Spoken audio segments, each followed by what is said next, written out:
The Merriam-Webster Dictionary defines recreation as refreshment of strength and spirit after work. There are other definitions, but I really like this one. If you look into the etymology, the origins, the Latin origins of the word recreation, it means to create again, to restore, to renew, to recreate, hence the word recreation. I suppose that's why recreational therapy is a thing. When I was studying it nearly 30 years ago, I was told that there were certain characteristics that define something as being a recreational experience. Nowadays, it has to be about free time, right? Or in this definition before, it's like after work. It's possible to do it during work, but another day we'll talk about that. I'm sure things have changed with modern research into recreation, but I think these values still hold true today.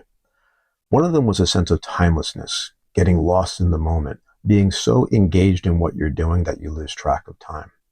I think we've all been there. It could be reading, listening to music, watching a movie, playing a game, making art, whatever floats your boat. Another possible element is a sense of risk. Gambling is the first thing that comes to mind, and that's a horrible example, right? We shouldn't be,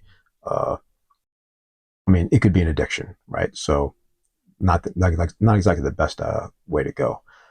I prefer to think of it though as when you go to seek thrills. It could be through sport. It could be maybe something like going on stage to sing, act, or do comedy. I'm sure that's a thrill.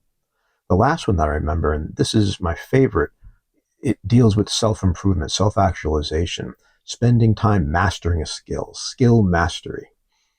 It could be spending time on your jump shot. It could be practicing the violin, making the perfect cake, powerlifting, beating a boss in a video game, anything else that you care to do.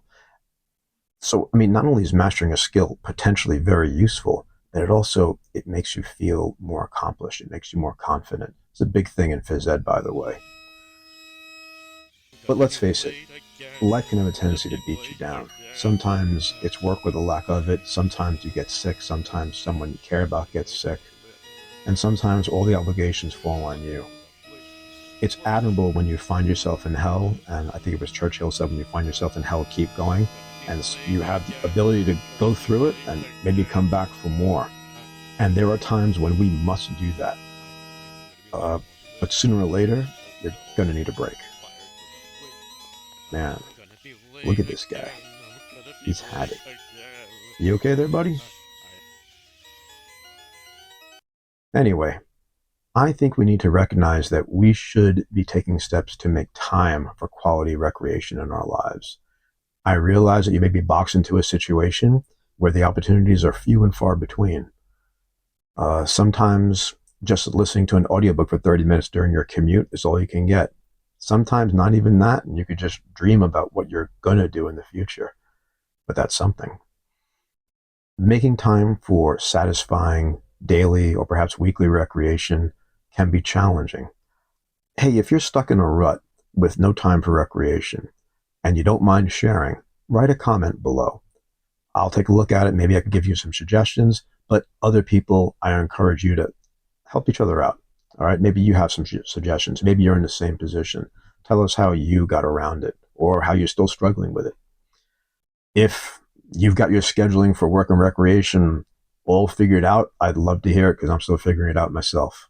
Hopefully I'll see you in the comments.